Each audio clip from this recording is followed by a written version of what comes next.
Nosso boa noite a todos os amigos e irmãos que nos assistem aqui na igreja, os que estão nos assistindo de casa.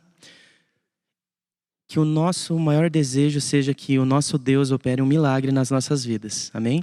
Você é convidado a louvar o nome de Deus nesse momento, cantando a música Um Milagre.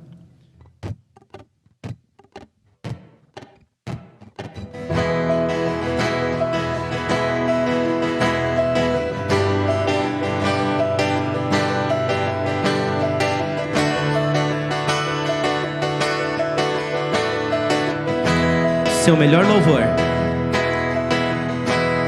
Tu és o Deus que fez o céu, Senhor do impossível, Rei de Israel.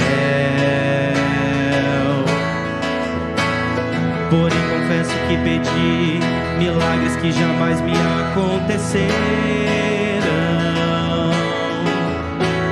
Já li no Salmo que és meu bom pastor, nada vai me faltar. Mas Pai, me ensine porque o vale da sombra no Salmo está. Eu te peço um milagre, de ter fé mesmo quando o milagre ali não está. Eu imploro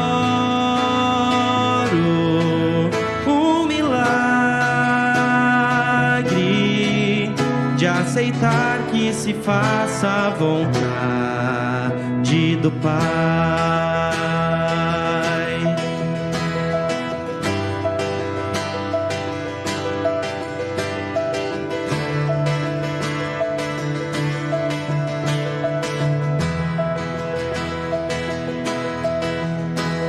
Tu és o Deus que fez o céu, Senhor do impossível, Rei de Israel. Porém confesso que pedi milagres que jamais me aconteceram. Já li no Salmo que és meu bom pastor, nada vai me faltar. Mas Pai, me ensine porque o vale da sombra no Salmo está. Eu te peço um milagre, de ter fé mesmo quando o milagre ali não está. Eu imploro um milagre, de aceitar que se faça a vontade do Pai. Eu te peço um milagre, de ter fé mesmo quando o milagre ali não está. Eu imploro um milagre, de aceitar que se faça a vontade do Pai. Amém? Você é convidado a se colocar em pé, para que juntos possamos louvar o nome de Deus mais uma vez, dizendo: Senhor, eu me rendo aos teus pés.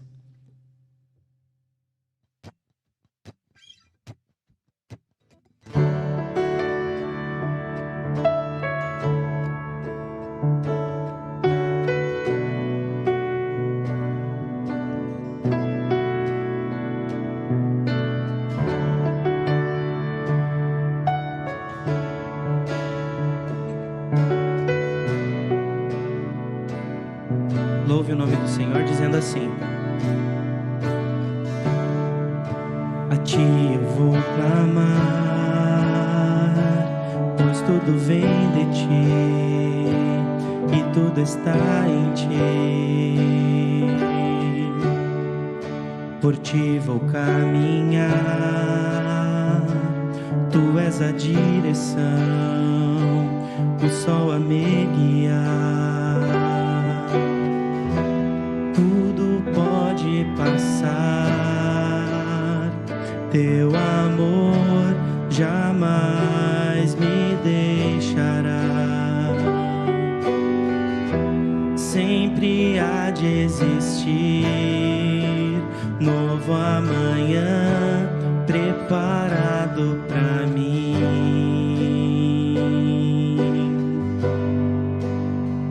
Eu me rendo aos teus pés, és tudo que eu preciso pra viver.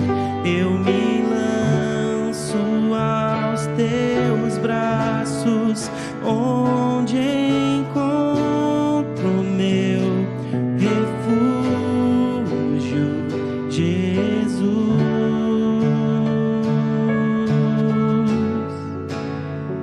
Eis-me aqui,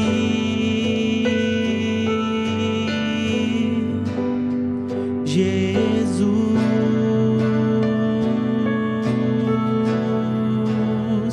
Eis-me aqui.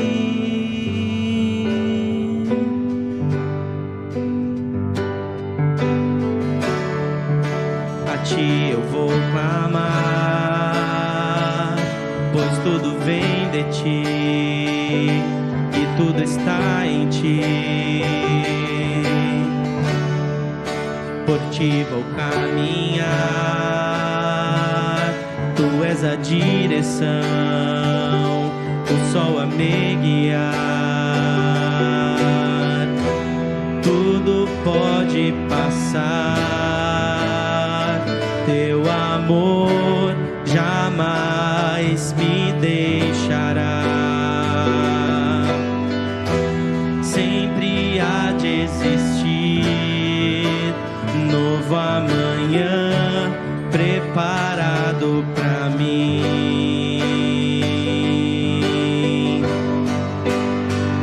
Eu me rendo aos teus pés, és tudo que eu preciso pra viver. Eu me lanço aos teus braços, onde encontro meu refúgio. Eu me rendo aos teus pés, és tudo que eu preciso pra viver. Eu me lanço aos teus braços, onde encontro meu refúgio, Jesus.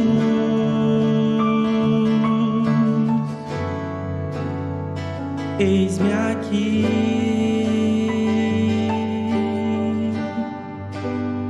Jesus.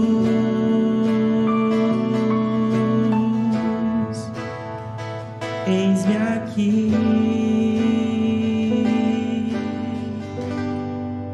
Em atitude de reverência, vamos orar.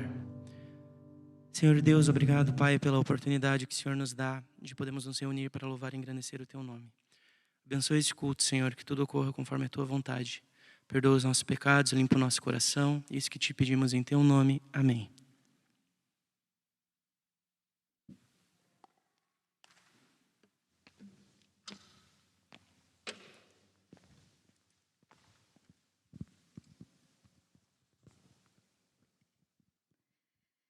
Deus é o Criador e mantenedor do universo. De suas mãos recebemos todas as provisões para a nossa sobrevivência material. Em seu amor e no seu processo de nos ajudar a desenvolver as virtudes de seu caráter, tais como fidelidade e altruísmo, Ele nos fez administradores de suas riquezas. E numa sociedade singular, requer que lhe devolvamos 10% dos bens que põe em nossas mãos, deixando a nosso encargo a administração sábia, judiciosa e fiel dos restantes 90%. Como a Bíblia ensina, essa parceria nos rende eternos dividendos. Que o nosso compromisso de fé possa ser: Senhor, quero ajudar na pregação do Evangelho, sendo fiel nos dízimos e nas ofertas. Nós teremos agora este ato de adoração aqui neste momento.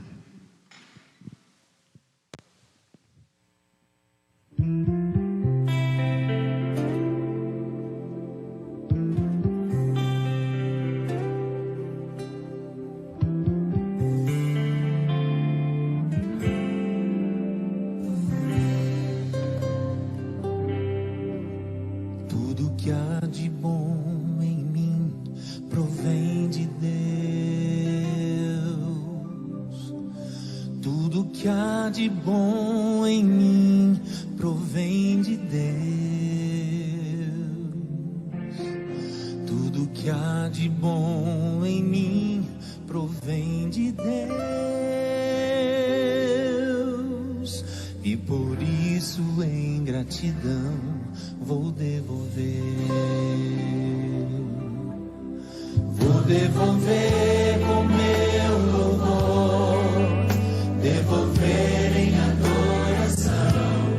Vou devolver com minhas ofertas, enquanto forem de coração. Vou devolver em meu serviço, enquanto for ego existir.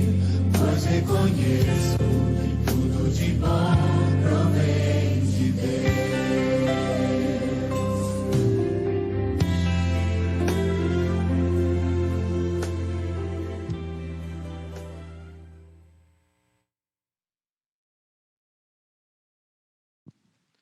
Nossa boa noite a todos. Creio que em cada coração há um pedido de oração nessa noite, né? Assim como também existem as nossas gratidões a Deus por tantas bênçãos recebidas. Chegou a nossas mãos o pedido de Rogério Aguirre Garcia. Ele pede oração por Laércio, que está internado para desintoxicação. Que Deus dê forças a ele para largar os vícios. Também Otávio Eduardo pede oração por sua madrasta. Tem 83 anos, está com câncer. E ele pede oração por ela e agradece as orações dos irmãos pela Rosane. Eu queria ler aqui, antes de orarmos, uma passagem que me é muito significativa. Salmo 103, versos 2 em diante, diz assim: bendize, ó minha alma, ao Senhor, e não te esqueças de nenhum só de seus benefícios. Ele é quem perdoa todas as tuas iniquidades, quem sara todas as tuas enfermidades. No verso 4, quem da cova redime a tua vida e te coroa de graça e misericórdia. Com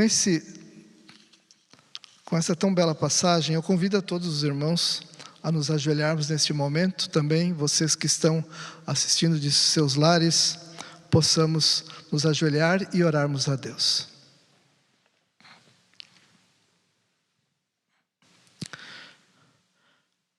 Pai eterno, na Tua presença nos colocamos imensamente agradecidos pelas inúmeras bênçãos que tem concedido a cada um dos Teus filhos. Agradecemos pelo Teu perdão e pela esperança que nos dá de vida eterna. Agradecemos pelo Teu sacrifício em favor da humanidade e porque cada dia nos apresenta esta possibilidade de nos redimirmos diante da Tua face. Pedimos também que Tu possas atender a cada pedido de oração formulado aqui nesta noite e também aquele que vai no mais íntimo de nosso coração. Que Tu possas também atender aquelas pessoas que estão enfermas, os Teus filhos que estão sofrendo, que Tu possas dar o alívio. e aceites a nossa gratidão, o nosso louvor nesta noite. Te pedimos gratos em nome de Jesus. Amém.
Nosso boa noite a todos. É muito bom estarmos juntos aqui nessa noite, noite fria, mas com certeza aquecida pela presença do Espírito Santo. Que bom que você veio aqui nessa noite, que bom que juntos temos a oportunidade de participarmos de um momento tão especial, onde nós podemos orar, onde nós podemos interceder, onde nós podemos gravar as necessidades dos nossos irmãos, e não apenas aqui, mas também nos outros momentos que temos de comunhão, de oração, podermos orar pelas necessidades daqueles que fazem parte aqui da nossa comunidade. Eu quero, antes de seguir aqui com o meu sermão, também agradecer a Larissa pela linda música.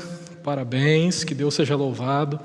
Com certeza a música, ela prepara o nosso coração para que nós possamos ouvir a mensagem do Senhor. E eu não tenho dúvidas que nessa noite, mais uma vez, Deus ele tem uma mensagem muito, mas muito especial para todos nós. Eu quero nesse momento me dirigir àqueles que nos acompanham pela internet, que a bênção do Senhor alcance cada um de vocês aonde vocês estiverem. E claro, sendo possível, não poderia deixar aqui de fazer o nosso convite, estejam com a gente aqui na igreja. Esse momento onde nós temos a oportunidade de estarmos juntos, com certeza faz toda a diferença. E na realidade essa é a orientação do Senhor, quando diz assim: olha, é importante congregar, não deixei de congregar, porque juntos aqui nós nos fortalecemos, né? Sabemos sim que a internet é uma grande ferramenta de pregação do Evangelho, mas sendo possível, havendo condições, claro, é muito importante que estejamos juntos aqui na igreja. Sabemos que numa noite como essa, é desafiador estar aqui, não é?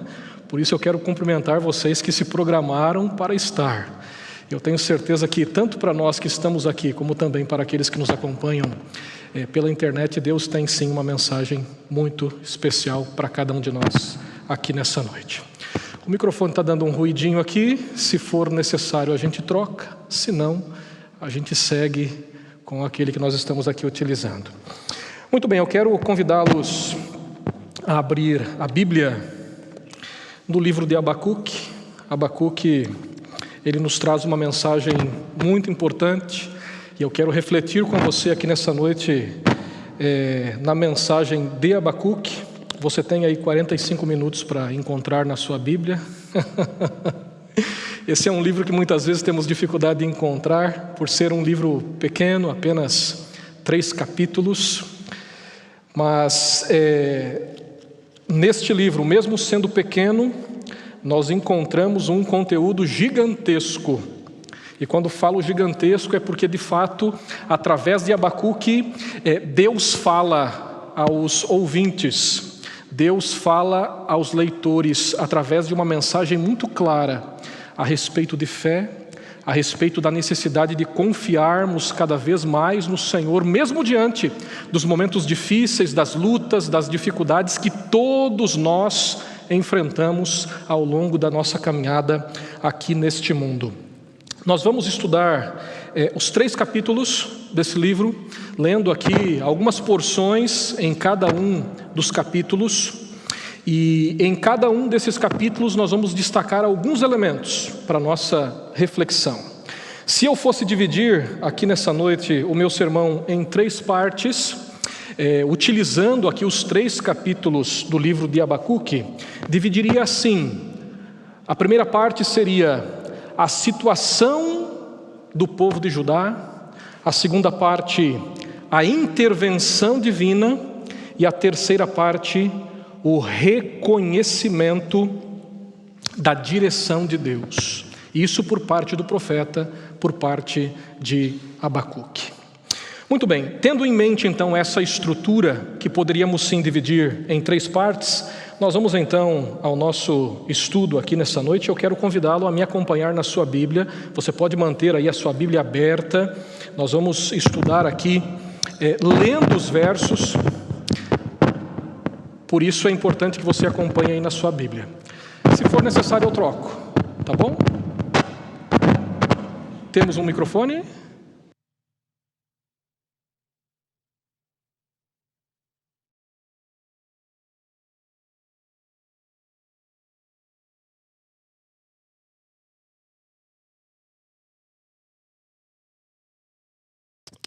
Muito bem.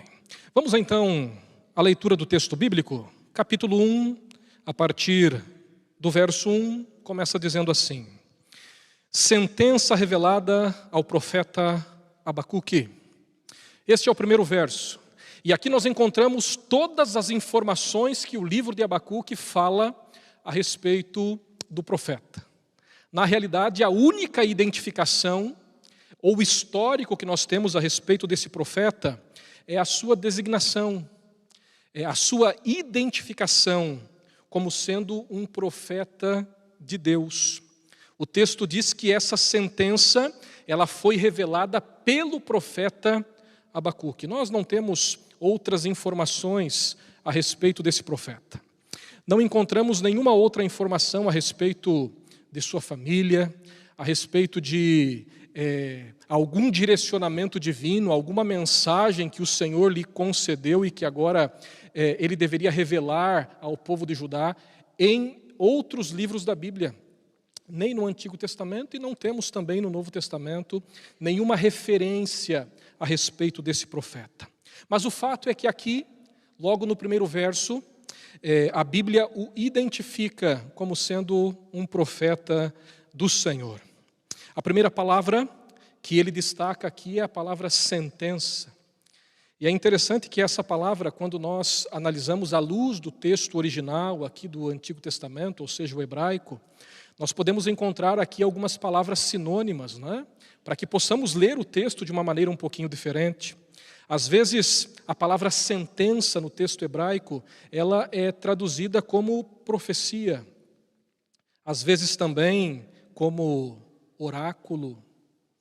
E em alguns lugares também é traduzida como visão. Nós sabemos que no período do Antigo Testamento, em alguns momentos, os profetas eles também são conhecidos como sendo videntes. Diante desse conhecimento, nós poderíamos ler um pouquinho diferente aqui esse primeiro verso, né? Poderíamos ler assim: profecia revelada ao profeta Abacuque, visão de Deus divina revelada ao profeta Abacuque. Deus conversou com Abacuque e agora, conversando com ele, deu a ele e também a nós que hoje recebemos essa profecia algumas instruções importantes. Muito bem, o nome de Abacuque também tem um significado interessante. Na realidade, quando nós estudamos um pouquinho a respeito desse nome, nós não encontramos algo conclusivo. Nós precisamos apelar aí para a raiz do texto original, o texto hebraico, para tentarmos entender o que esse nome pode significar. Nós não temos uma conclusão, mas alguns possíveis significados são interessantes. Por exemplo, no acadiano, que era uma linguagem comum para as civilizações que viviam ali ao longo da Mesopotâmia, nós encontramos aqui o termo Kabacucu, fazendo referência ao nome Abacuque, e trazendo para o português, aqui nós encontramos um significado interessante. Nós encontramos aqui o significado como sendo plantas aromáticas. Quando nós vamos para o hebraico, que dentro desse contexto aqui era a língua padrão, a língua do povo de Judá, aqui nós encontramos a palavrinha abaque, tendo como significado hoje no português a palavrinha abraço. Interessante, né? Quando nós analisamos o contexto, pode ser que esse significado fale um pouquinho de forma profunda ao nosso coração. Porque, de fato, o povo de Judá, dentro do contexto em que Abacuque aqui estava vivendo, estava precisando, carecendo de um abraço do Senhor. Interessante que, a partir do verso 2, nós vemos que aqui Abacuque faz algo que é diferente do restante da profecia apocalíptica, poderíamos assim dizer. Porque quando há uma sentença da parte do Senhor, Deus revela ao profeta, é Deus se comunicando com o profeta. Mas interessante que a partir do verso de número 2, é o profeta que se comunica com Deus. E aqui ele faz um apelo ao Senhor. E ele diz assim, a partir do verso 2, até quando, Senhor? Até quando clamarei eu e tu não me escutarás? Gritar-te-ei violência e não salvarás. Interessante, né? Aqui o profeta se dirige a Deus, se dirige ao Senhor. E aqui, conversando com Deus, ele diz assim, olha, Senhor, veja como está a situação do povo de Judá.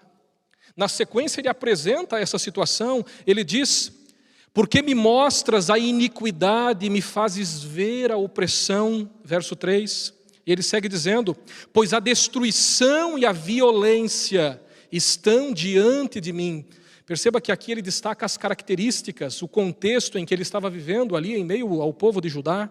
Ele segue dizendo, o litígio se suscita e por esta causa a lei se afrouxa e a justiça nunca se manifesta, porque o perverso cerca o justo e a justiça é torcida. Situação difícil, né? Algumas pessoas dizem que essa era uma das piores situações em que se encontrava aqui o povo de Judá, dentro desse contexto, dentro da realidade de Abacuque.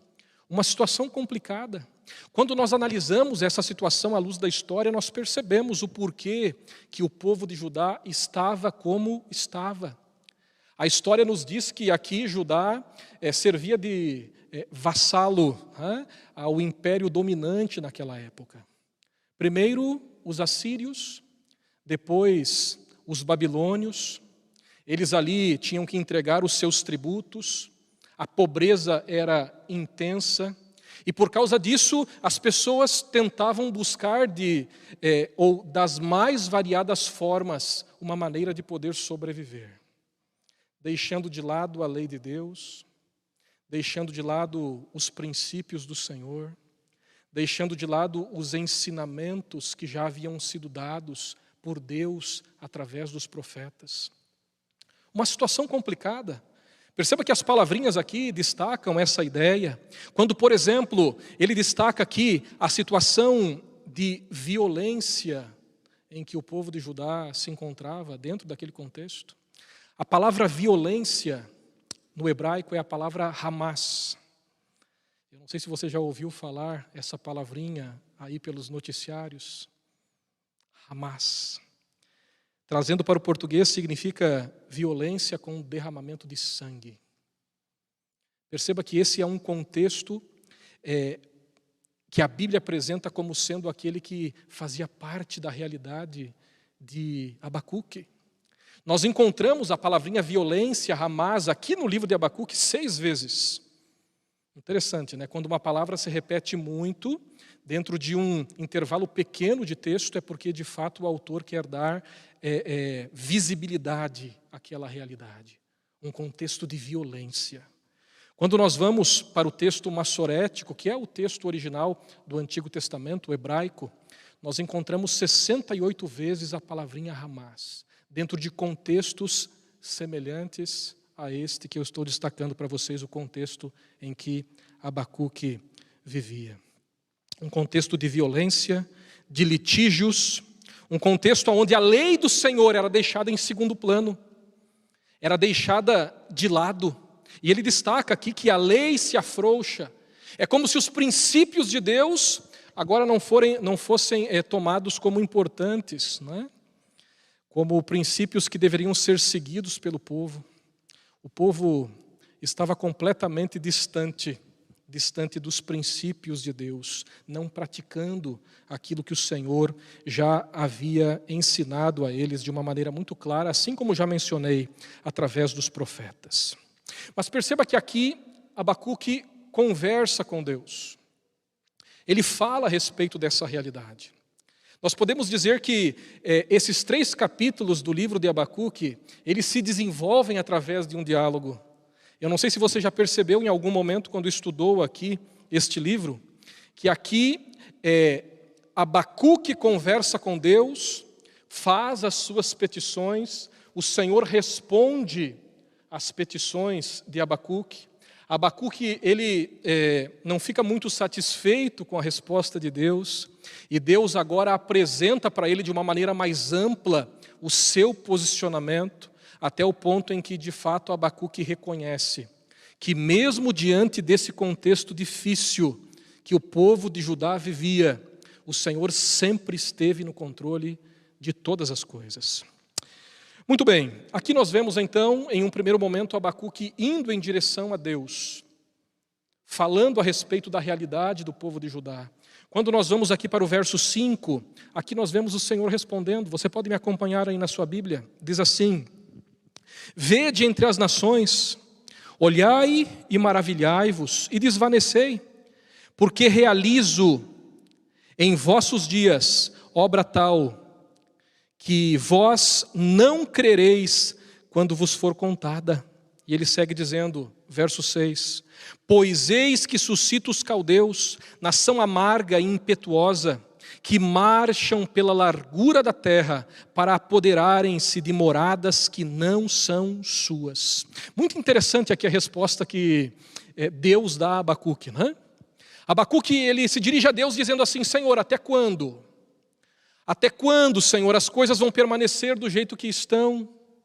Até quando o Senhor vai permitir que a imoralidade tome conta do povo de Judá? Até quando o Senhor vai permitir que as coisas permaneçam do jeito que estão? Interessante que aqui Deus se dirige a Abacuque dizendo assim: olha, Abacuque, fique tranquilo, em outras palavras, porque eu vou agir. E aqui o texto diz que Deus, ele decide usar uma nação, uma nação conhecida como sendo uma nação extremamente sanguinária. Aqui ele fala a respeito dos caldeus. E é interessante que a menção aos caldeus já identifica o período histórico em que essa história de fato aconteceu. Aqui nós estamos falando de algo que aconteceu no período pré-exílico, ou seja, antes da tomada de Jerusalém ali pelos babilônios, aonde inclusive o rei Joaquim foi levado como cativo. Vocês lembram da história? Os babilônios não haviam ainda tomado conta, mas Deus aqui diz assim a Abacuque: Abacuque, eu vou usar um instrumento nas minhas mãos para que o povo possa ter a sua atenção novamente chamada para mim. E ele diz assim: levanto agora, ou suscito, verso 6, os caldeus, uma nação amarga e impetuosa. E quando nós seguimos a leitura aqui, nos versos 7, 8, 9, 10, aqui nós vemos Deus identificando as características do povo caldeu, ou seja, dos babilônios. De fato, eles fariam grandes barbaridades quando chegassem, tivessem agora contato ali com o povo de Judá. Essa é a maneira que Deus decide fazer com que o povo tivesse novamente a sua atenção chamada para ele. Alguns podem perguntar assim: mas pastor, será que Deus não poderia utilizar um outro método? Por que Deus decidiu usar os caldeus, os babilônios, para que agora servissem de vara de instrução para corrigir o povo de Judá? Claro que aqui nós destacamos a soberania do Senhor, né? Quem somos nós para dizermos a Deus de que forma que Ele deve agir, de que forma que Ele deve proceder? O fato é que Deus aqui utiliza o povo caldeu. Assim como Isaías menciona Deus utilizando os assírios, para que pudessem agora ser uma ferramenta nas suas mãos, ferramenta de instrução, de correção. Mas Abacuque não ficou muito feliz com a resposta de Deus.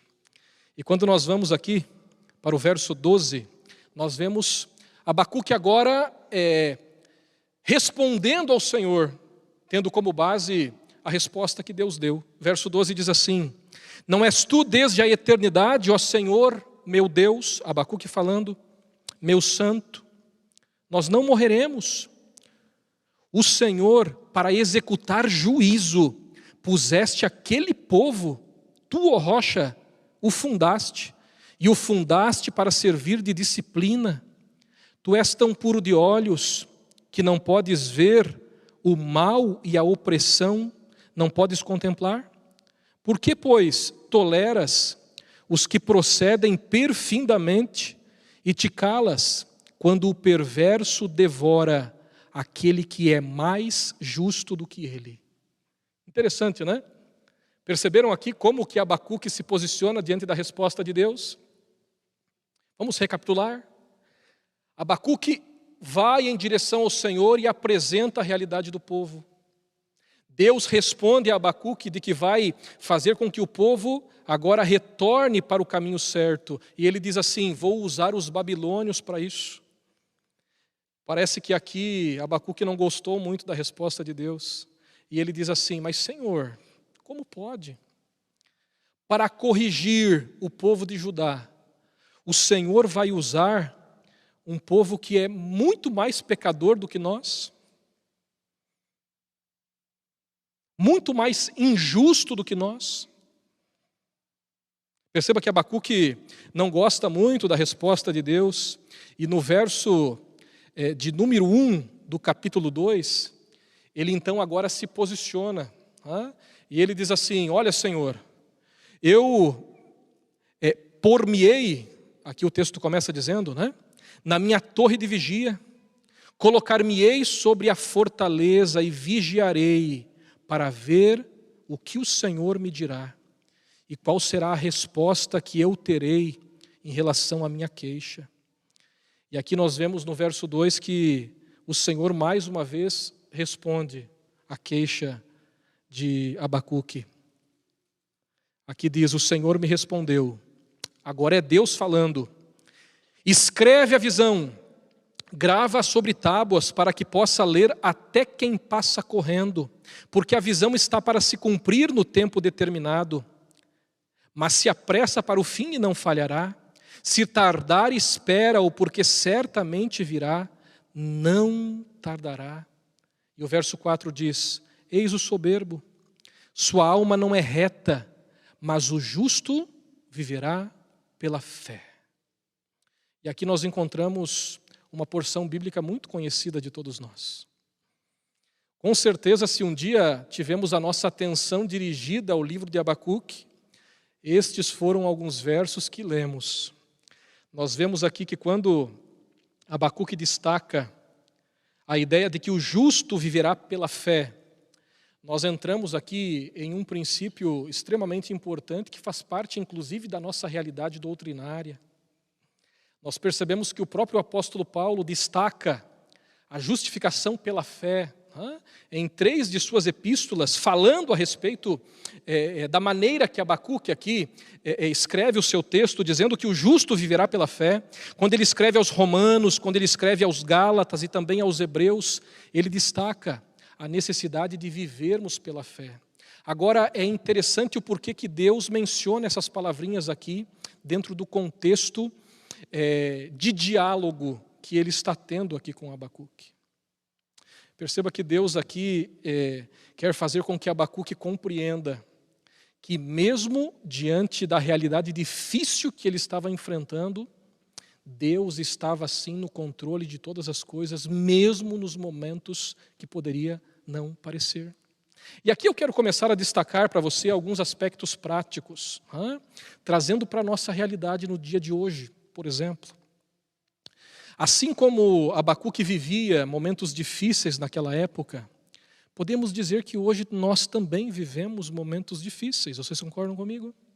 Momentos em que as características que faziam parte daquela época podem ser destacadas também diante da nossa realidade. Quando se fala a respeito da violência, quando se fala a respeito da opressão, quando se fala a respeito da desigualdade social, quando se fala a respeito da lei do Senhor como sendo deixada de lado, ou assim como o próprio profeta aqui destaca, sendo afrouxada, ou seja, não tendo a devida atenção. Hoje nós vivemos momentos semelhantes, sem sombra de dúvidas, momentos de crise. É interessante que a própria Bíblia fala que estes seriam os últimos momentos da história desse mundo, quando essas características estivessem agora vigentes. É por isso que a Bíblia diz, assim como foram os dias de Noé. Interessante que no dia de Noé, quando nós estudamos um pouquinho a respeito daquele contexto, daquela realidade, nós encontramos lá muita semelhança com os dias de Abacuque e também com os dias que nós estamos vivendo. É por isso que a Bíblia diz, assim como foram os dias de Noé, assim também serão os últimos dias da história desse mundo. Gente, nós estamos vivendo momentos semelhantes, de crise, de desigualdade, de opressão, de injustiça, de violência. E aqui, inclusive, utilizando o próprio termo hebraico para violência, Hamas, faz parte da nossa realidade hoje. A violência utilizando-se ali do próprio derramamento de sangue. Essa é uma realidade difícil que hoje também nós vivemos. Quando nós paramos para fazer uma análise especificamente da parte em que Abacuque destaca a lei do Senhor como sendo deixada de lado, nós percebemos que hoje também parece que para alguns o que vale mais é aquilo que se desenvolve dentro do próprio coração do que aquilo que o Senhor orienta. Não é mais o assim diz o Senhor, mas o assim eu penso, o assim eu acho, o assim eu penso que deve ser. Sabe que existem algumas questões que são básicas em relação às orientações, aos princípios, aos mandamentos de Deus, que dentro da realidade eclesiástica, ou seja, dentro do nosso, ou da nossa comunidade de crentes de uma maneira geral, existem dificuldades de colocarmos em prática, porque a lei de Deus ou os princípios do Senhor muitas vezes são colocados em segundo plano. E digo para você, alguns até mesmo temem dizer que se deve fazer aquilo que é correto, porque na moda está aquilo que não é muito bom, mas que a maioria faz. E nós sabemos que isso não tem a ver apenas com a realidade da igreja, a realidade eclesiástica, a realidade do povo de Deus nos dias que nós estamos vivendo, mas de uma maneira geral. Aí fora nós vemos essa ideia sendo ensinada de uma maneira muito clara. O que interessa é você ser feliz. Viva a vida com intensidade. Mas Deus pediu para... Não, o importante é ser feliz.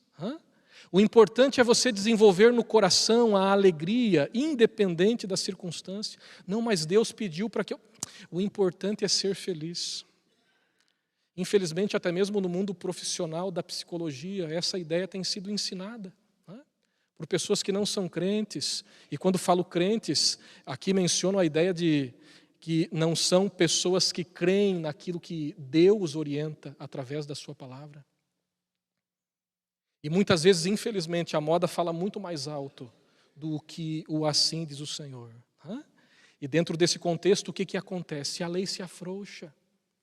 Os princípios de Deus são deixados de lado. E o que vale dentro da realidade é a norma estabelecida pelo ser humano, e não aquilo que Deus diz.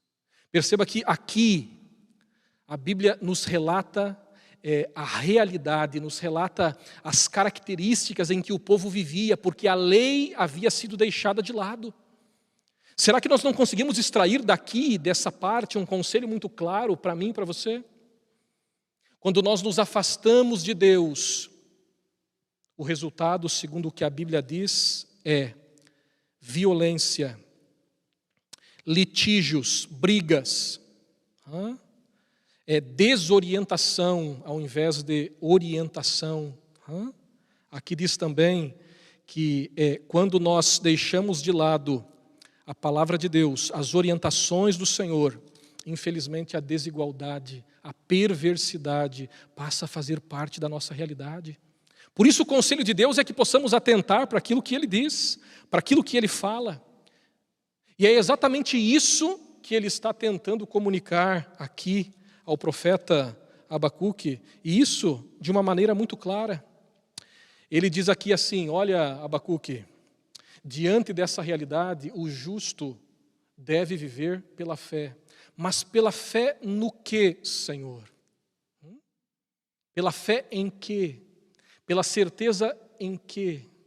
E aqui nós encontramos uma grande verdade.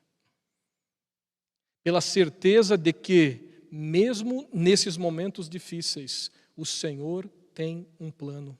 Sabe, não foi a oração de Abacuque que moveu o coração de Deus dentro desse contexto, para que Deus agora decidisse intervir.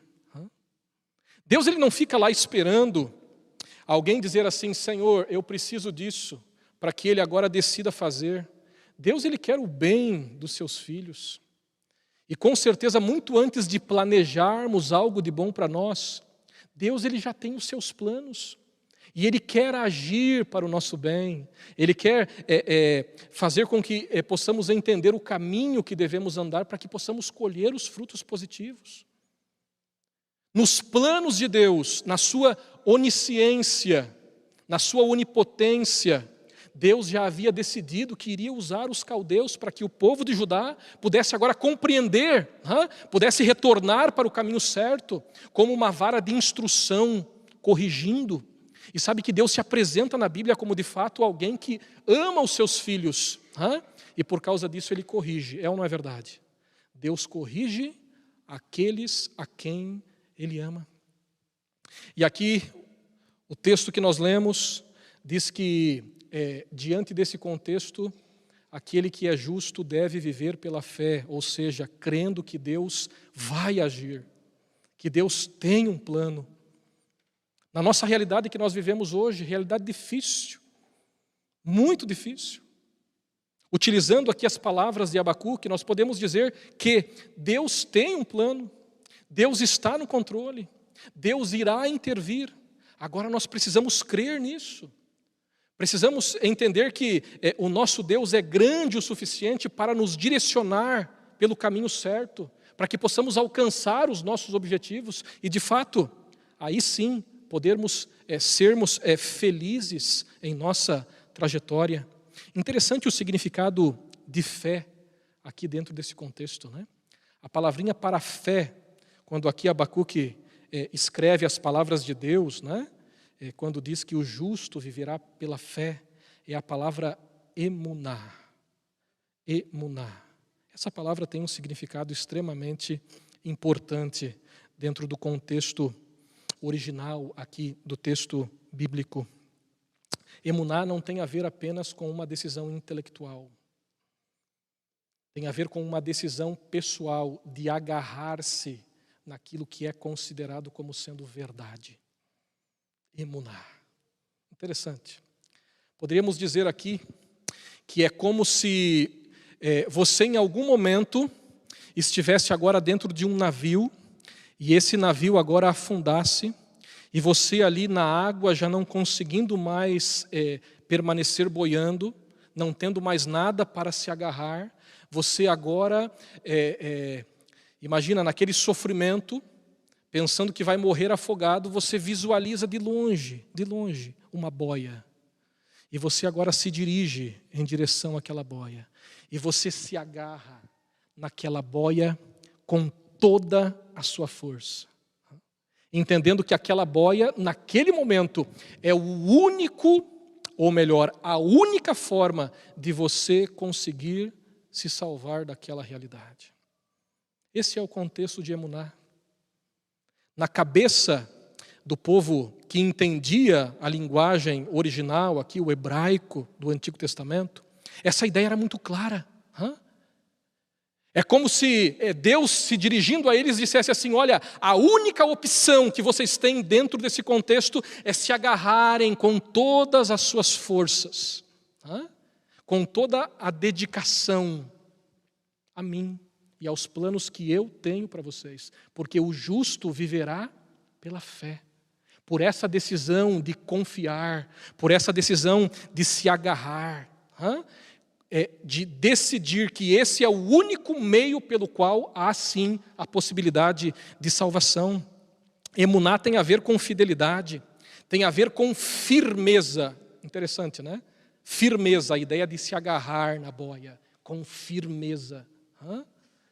A palavrinha emuná, ou dela, nós podemos extrair também algumas outras palavras interessantes, como, por exemplo, a palavra amal,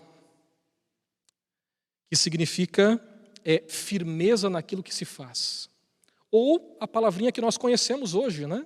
E que inclusive usamos muito na igreja, a palavra amém, que trazendo para a nossa realidade, significa eu creio, eu afirmo que isso de fato é verdade, eu me asseguro naquilo que é dito. Amém. Perceba que o amém tem a ver com fé, com a certeza de que Deus está no controle, mesmo nos momentos que pode não parecer. Mas muito bem, o texto continua se desenvolvendo e agora parte para o final. Aqui nós vemos Deus falando a respeito dos caldeus como de fato uma nação impetuosa e amarga. Mas Deus diz assim: olha, Abacuque, vou usar sim os babilônios, mas isso não significa que eles são melhores do que vocês, povo de Judá. E aqui Abacuque destaca 5 ais em relação ao povo caldeu. E aqui ele diz, fazendo referência aos babilônios: ai daqueles que ajuntam em sua casa bens mal adquiridos. Isso no verso 9. No verso 12 do capítulo 2 ele diz: ai daquele que edifica a cidade com sangue. E aqui nós vemos a palavrinha que destaquei, né? Hamas, violência. Segue dizendo no verso 15: ai daquele que dá de beber ao seu companheiro, misturando a bebida o seu furor. Quando nós vamos aqui para o verso 19, ele diz: ai daquele que diz à madeira, acorda, e a pedra muda, desperta. Pode o ídolo ensinar? Eis que está coberto de ouro e de prata, mas o seu interior não há fôlego nenhum. O Senhor, porém, está no seu santo templo. E assim o texto segue. Perceba que aqui Deus fala dos babilônios, dos caldeus, como uma nação que iria sim ser usada por ele como instrumento de correção, mas que teria a sua punição. Não seriam considerados ao longo da história como superiores, mas seriam punidos também pelo seu posicionamento, porque não eram considerados justos e não viviam pela fé. E aqui nós encontramos no terceiro capítulo, no último capítulo, a parte que eu particularmente destaco como sendo, se é que posso dizer isso, uma das mais importantes do livro de Abacuque. Aqui nós percebemos que a forma literária do texto ela é alterada. Os capítulos 1 e 2 eles são apresentados através de prosa, um discurso na sequência. Mas quando nós entramos aqui no capítulo 3, nós percebemos que Abacuque ele começa a utilizar a poesia. E o capítulo 3, por muitos teólogos, ele é conhecido como sendo o Salmo de Abacuque. Aqui nós encontramos uma poesia. É interessante que dentro do contexto daquela época, quando o texto que era escrito se destacava como sendo poesia, é porque o autor queria chamar com intensidade a atenção das pessoas para que compreendessem as verdades que estavam ali sendo reveladas. É por isso que a música naquele tempo era utilizada como um meio de ensino. É por isso que hoje nós temos os Salmos, o livro de Salmos. Na realidade, naquela época nós sabemos que os Salmos eram poesias que eram cantadas. E sendo cantadas, a letra era fixada com mais facilidade na cabeça, no coração dos hebreus, das pessoas naquela época. Não é diferente daquilo que nós encontramos aqui no capítulo 3 de Abacuque. Aqui nós encontramos uma poesia. Na poesia hebraica, nós encontramos algumas diferenças da poesia do nosso contexto, da nossa realidade. A poesia ocidentalizada. Porque na nossa poesia nós precisamos colocar uma rima ali, para que o negócio possa ser considerado de fato uma poesia. Dentro desse contexto, não era necessário uma rima. Apenas, assim como essa poesia se apresenta, uma repetição com palavras sinônimas na segunda linha a respeito daquilo que estava na linha anterior. Deixa eu especificar para vocês aqui, eu sei que o tempo já está indo embora, mas vamos fazer aqui uma referência para que nós possamos entender um pouquinho a respeito de poesia. A poesia hebraica, ela pode ser considerada como uma poesia de paralelos. Eu vou usar um exemplo. A minha esposa está ali no fundo, a minha esposa, ó a poesia. Ficou vermelha lá já. A minha esposa é bela e inteligente. Segunda linha. A Raquel é muito bonita e sábia. Essa é uma poesia hebraica. Perceba, a minha esposa, Raquel, bela, o que mais? Bela, bonita, sábia, inteligente. Conseguiram perceber o paralelismo? Assim era a poesia hebraica. E quando nós vamos aqui, por exemplo, no capítulo 3, a partir do verso 3, nós encontramos essa ideia de uma maneira muito clara, em poesia. Olha o que Abacuque aqui diz. Diz assim, a partir do verso 3, do capítulo 3. Deus vem de Temã, e do monte Parã vem o santo. Temã e monte Parã, o santo Deus. E segue dizendo, a sua glória cobre os céus e a terra se enche do seu louvor. Verso 4. O resplendor é como a luz, raios brilham de sua mão e ali está velado o seu poder. Adiante dele vai a peste, segunda linha, e a pestilência segue os seus passos. Os passos de quem? Dele. Aqui diz, diante dele. Verso 6, ele para e faz tremer a terra. Olha, quem olha? Ele, e sacode as nações. Tremer a terra, sacudir as nações. Perceba que aqui o foco, a ênfase da poesia é para fazer com que o leitor pudesse agora absorver e compreender o conteúdo que está sendo aqui escrito. Aqui nós encontramos uma poesia de uma maneira muito clara. E nessa poesia nós conseguimos ver que de fato Abacuque compreendeu as palavras de Deus, mesmo diante da realidade difícil em que vivia. Realidade de crise. Ele se dirige a Deus. Deus responde, promete corrigir. Em um primeiro momento ele não aceita. Mas quando nós vamos aqui para o verso 1, nós percebemos que ele agora muda a sua visão. Compreende o direcionamento divino. E com essas palavras eu quero encerrar o meu sermão aqui nessa noite. Ele diz assim no verso 1 do capítulo 3. Oração do profeta Abacuque, sob a forma de canto, de poesia. Tenho ouvido ao Senhor as tuas declarações e me sinto alarmado. Aviva a tua obra, ó Senhor, no decorrer dos anos, e no decurso dos anos faze-a conhecida. Quando nós vamos aqui para o verso 17, aqui nós encontramos uma das mais lindas declarações de amor de um profeta ou de um ser humano para com o Senhor. Ele diz assim, ainda que a figueira não floresça, nem haja fruto na vide, o produto da oliveira minta, e os campos não produzam mantimento, as ovelhas sejam arrebatadas do aprisco, e nos currais não haja gado. Verso 18, todavia eu me alegro no Senhor, exulto no Deus da minha salvação, o Senhor Deus é a minha fortaleza, e faz os meus pés como os da corça, e me faz andar altaneiramente. E aqui termina dizendo ao mestre do canto, identifica aqui a poesia. E nessas palavras nós percebemos de uma maneira muito clara que Abacuque compreendeu que mesmo no momento de crise, mesmo no momento de escassez, de limitação, o Senhor estava assim no controle. E aqui ele diz assim, Senhor, compreendendo isso, mesmo que as coisas permaneçam do jeito que estão, mesmo que falte o alimento sobre a mesa,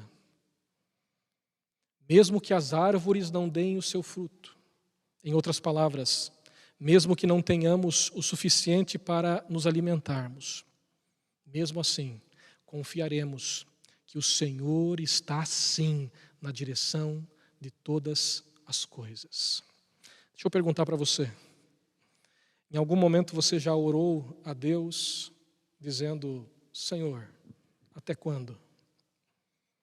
Até quando as coisas vão permanecer do jeito que estão? Até quando nós vamos sofrer como sofremos nessa realidade? Até quando as coisas no mundo vão continuar do jeito que estão? A mensagem de Abacuque, a mim e a você aqui nessa noite, é uma mensagem de fé e de esperança. É Deus dizendo assim para nós, olha, mesmo diante dessa realidade eu estou no controle. Vou usar os meus meios para resolver a situação. Confie em mim. Que a nossa resposta possa ser a mesma resposta de Abacuque. Que possamos dizer assim aqui nessa noite, Senhor, mesmo que falte aquilo que é mais básico, eu continuarei sendo fiel ao Senhor, aos teus planos, tendo a certeza de que o Senhor há sim de cumprir as tuas promessas. Que Deus te abençoe aqui nessa noite, que possamos viver pela fé, crendo, nos agarrando firmemente ao único meio pelo qual nós podemos ser salvos, Jesus Cristo, que Ele de fato possa ser o nosso único meio de salvação. Eu quero orar por você nesse momento, para que Deus fortaleça esse desejo no nosso coração. Que nós possamos, em meio ao momento difícil de crise que vivemos, ter a certeza de que há um Deus poderoso que conversa com a gente e está no controle de todas as coisas. Quero convidá-los a se colocar em pé. Vamos orar ao Senhor.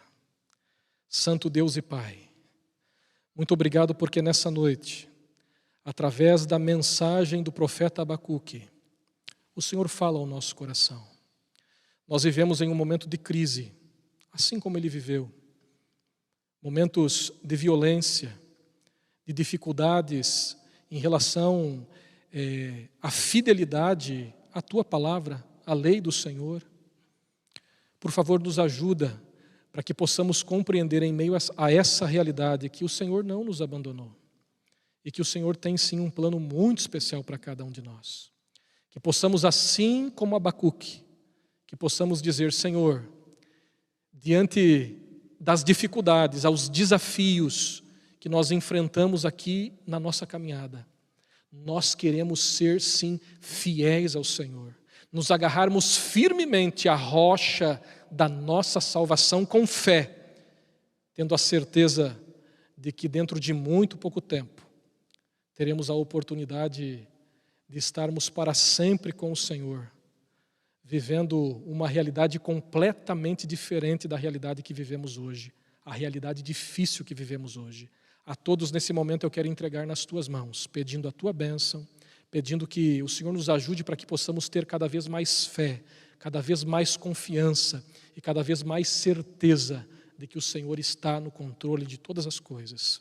Tudo isso eu te peço, reconhecendo a Tua grandeza e a Tua majestade, em nome de Jesus. Amém, Senhor. Amém. Que Deus abençoe todos vocês, que todos nós tenhamos uma excelente noite e restante de semana na companhia do Senhor. Amém?